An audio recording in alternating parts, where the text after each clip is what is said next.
Ok, salut à toutes et à tous. Dans cette vidéo, l'objectif même, c'est de calculer cosinus de l'angle B, sinus de l'angle B, tangente de l'angle B et cet angle C. Nous allons chercher cosinus de l'angle C, sinus de l'angle C et tangente de l'angle C. Ensuite, nous allons terminer à faire ce qu'on appelle le théorème de Pythagore. C'est ça l'objectif de cette vidéo. Donc, nous avons un triangle au tableau. Le triangle est appelé ABC, rectangle en A. Donc, nous avons un triangle. Nous avons un triangle A, B, C, rectangle en A. Très bien. Donc ici, nous avons un triangle ABC, rectangle en A. Donc, nous avons calculé cosinus de l'angle B. Très bien. Cosinus de l'angle B égale. Donc ici, l'angle B est là. C'est ça l'angle B. Donc cosinus de l'angle B, c'est quoi? On a vu par définition, cosinus d'un angle, c'est le côté adjacent sur l'hypoténuse. Très bien. Donc nous sommes là. L'angle B est là. Donc côté adjacent sur l'hypoténuse. Donc AB sur BC. Donc AB sur BC, très bien. Et encore, nous pouvons remplacer les choses par leur valeur. On connaît le côté AB, le côté AB mesure 4 cm. On connaît aussi le côté AC mesure 3 cm. Ensuite, on connaît le côté BC qui nous mesure 5 cm. Très bien. Donc ici nous allons remplacer AB par sa valeur. AB, donc 4 cm sur BC. Le côté BC mesure 5 cm. Très bien. Donc ici on a centimètres au numérateur, centimètres au dénominateur. Nous allons les convertir et ça reste quoi? Ça reste 4 sur 5. Très bien. Donc cosinus de l'angle B égale à 4 sur 5. Vous pouvez faire la division et vous allez obtenir un nombre décimal. Très bien. Donc ça, c'est la valeur de cosinus de l'angle B. Ensuite, nous allons calculer encore ce qu'on appelle sinus de l'angle B. Sinus de l'angle B, on a vu en classe la définition sinus d'un angle. Sinus d'un angle, c'est quoi? C'est le côté opposé sur l'hypoténuse. Donc nous sommes toujours ici. Le côté opposé de l'angle B, c'est le côté AC, sur l'hypoténuse BC. Donc, sinus de l'angle B égale à côté opposé AC sur l'hypoténuse BC. Très bien. On connaît le côté AC qui mesure 3 cm sur le côté BC qui mesure 5 cm. Donc, on voit ici le numérateur centimètre, dénominateur centimètre. Donc, nous pouvons les simplifier et ensuite on écrit égal sur égal. Donc, 3 sur 5 sans unité. Donc, cette valeur, c'est la valeur de sinus de l'angle B. 3 sur 5 sans unité. Résultat sans unité. Donc, ça, c'est sinus de l'angle B. Très bien. Donc, vous pouvez diviser cette fraction et vous aurez ce qu'on appelle un nombre décimal. Très bien. On continue toujours. Donc, maintenant, nous allons calculer tangente de l'angle B. Très bien. Tangente d'un angle. En classe, on a dit tangente d'un angle. Tangente d'un angle, c'est quoi? Tangente d'un angle, c'est le côté opposé sur le côté adjacent. Nous sommes toujours ici, l'angle B. Nous sommes toujours là, l'angle B. Maintenant, tangente de l'angle B, c'est le côté opposé sur le côté adjacent. Donc, le côté opposé de l'angle B, c'est le côté AC. Et le côté adjacent de l'angle B, c'est le côté AB. Donc, tangente de l'angle B n'est rien d'autre que AC sur BC. Donc, AC sur AB. AC sur AB. Très bien. Donc, égal, je tire la barre des fractions. Ici, je remplace AC par sa valeur qui est égale à 3 cm et AB par sa valeur qui est égale à 4 cm. Je vois centimètre au numérateur et centimètre au dénominateur. On les simplifie et ça reste quoi? 3 sur 4 sans unité. Tangente de l'angle B égale à 3 sur 4.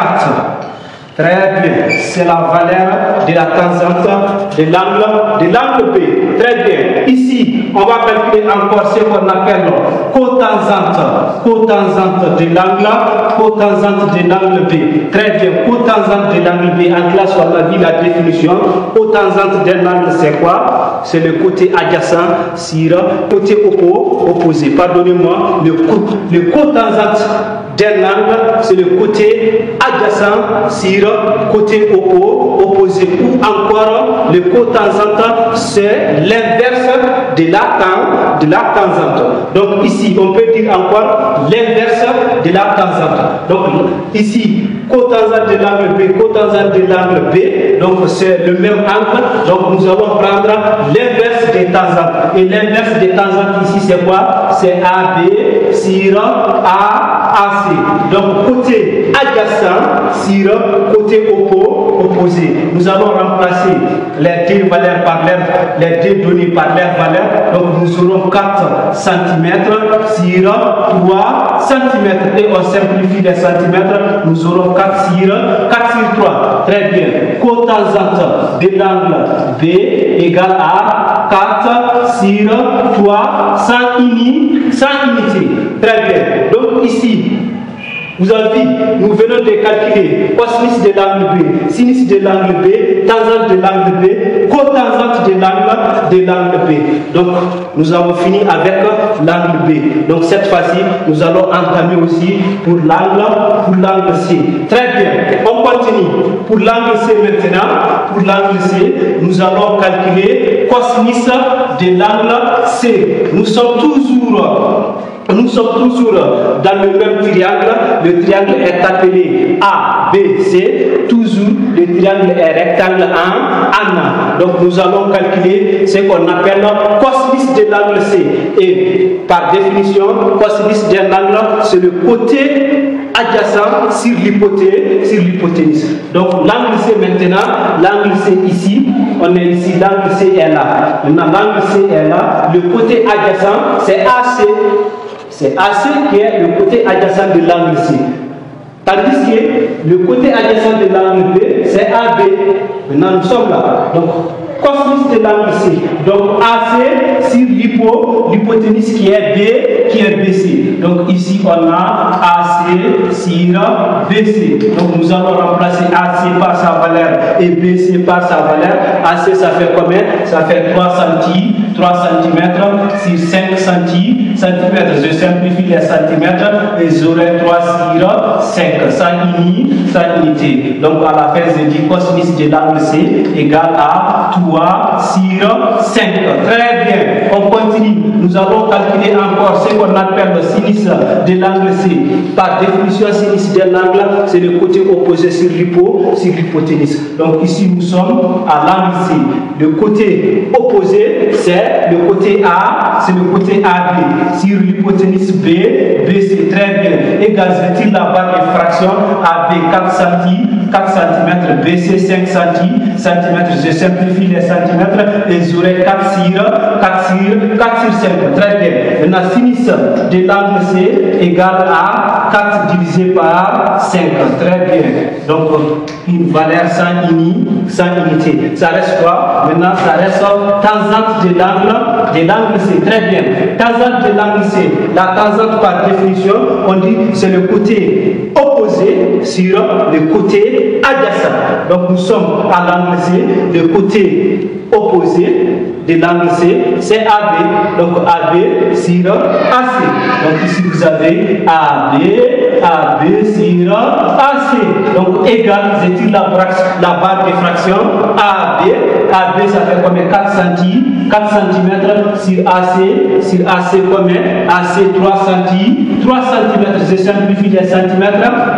Donc égal, donc nous aurons 4 sur 3, 100 unités. Donc tangente de l'angle c'est égal à 4 divisé par 3. Très bien. Et si vous divisez toutes ces valeurs-là, vous aurez des nombres décimaux. Très bien. Ici, qu'est-ce qui reste ici? Ça reste cotangente de l'angle C. Cotangente, on dit par définition, c'est l'inverse de la tangente.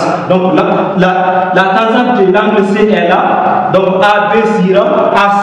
Donc ici, nous aurons la cotangente de l'angle C, c'est AC sur AB.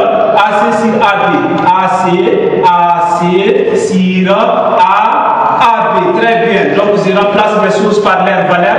AC c'est combien? AC c'est 3 cm sur 4 cm. Je simplifie les centimètres. J'aurai 3 sur 4. Très bien. Donc ici, la cotangente de l'angle C égale à 3 sur 400 unités. Et si vous divisez cette valeur, vous aurez un nombre décimal. Très bien. Donc ici, nous venons de calculer cosinus, sinus, tangente et cotangente. Maintenant, ça reste quoi? Nous allons maintenant donner ce qu'on appelle le théorème de Pythagore dans ce triangle. Maintenant, dans ce triangle, le théorème de Pythagore. Donc, pour donner le théorème de Pythagore ici, donc ici, nous allons voir le côté le plus long, parce que le triangle est rectangle ici. Le triangle est rectangle ici. Donc, le côté le plus long, donc c'est BC. Donc, on va dire BC carré égale AB carré plus AC carré. Ça, c'est l'énoncé du théorème de Pythagore. Si le triangle est rectangle, le côté le plus long élevé au carré est égal à la somme des carrés des deux autres côtés. Donc ici le théorème de Pythagore, théorème de Pythagore. Ici le théorème de Pythagore. Ici le théorème de Pythagore. Nous pouvons dire BC carré égale AB carré plus AC carré. Le côté le plus long au carré égale la somme des carrés des deux autres côtés. Très bien. Donc pour calculer ici BC seulement, on peut tirer BC. Donc BC égale quoi? Racine de AB carré plus AC carré. Voilà, grand racine de AB carré plus AC carré. Donc cette valeur, c'est la valeur de BC. Très bien. On peut calculer AB. Donc on tire d'abord AB carré. Donc AB carré égale BC carré moins AC carré.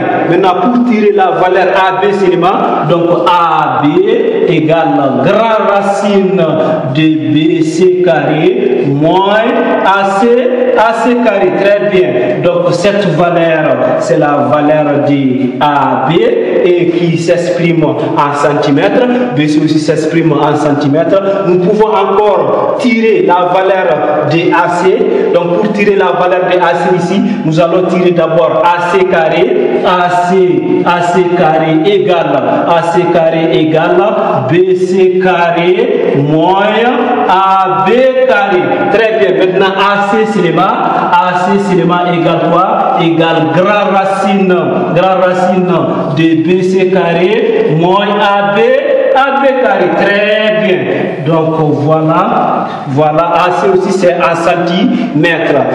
AB en centimètres, BC aussi c'est en centimètres. Donc ici, c'est ce que je devrais vous dire. Ici, le carré, c'est le carré qui est devenu radical ici. C'est le carré qui est devenu radical ici. Ici aussi, c'est le carré là qui est devenu radical ici. AC carré égale BC carré moins AB carré. Maintenant, pour tirer AC seulement, maintenant le carré qui est là, c'est lui qui est venu devenir grand radical ici. BC carré moins AB carré. Très bien.